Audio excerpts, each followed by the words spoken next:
Ciao ragazzi, siamo qui con Darren di Blackmagic Design e oggi ci faremo spiegare cosa c'è di nuovo nel modello di Atem Mini Extreme ISO G2. Hi Darren, what's new inside this new model of Atem Mini?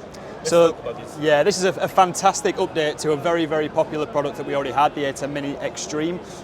With this, it's a whole new redesign of the hardware. We have high quality buttons on this, which we've taken directly from our Atem Advanced panels. So you've got extremely high quality buttons. We've added the additional T-bar for transition fader in there, which means you can obviously have tactile control over transitions within the production.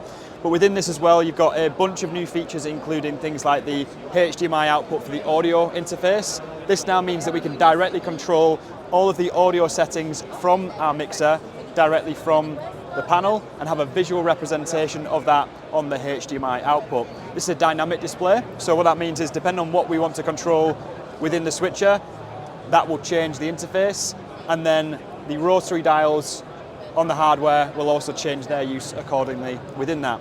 So it's still a HDMI based switcher. It will take 8 HDMI inputs. With this model, however, you've got the additional HDMI outputs, so you've got 3 HDMI outputs in total. These are fully assignable, so you can choose what you want to send out of those HDMI outputs.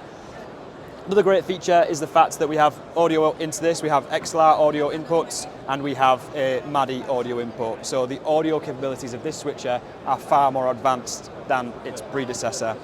One of the final things that's really amazing about this one is the Thunderbolt connectivity.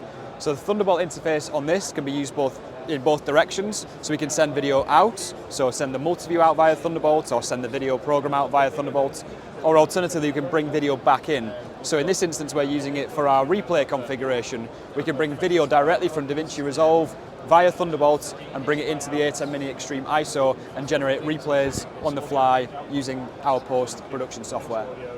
Thank you so much, Darren, for your time. Thank you so much.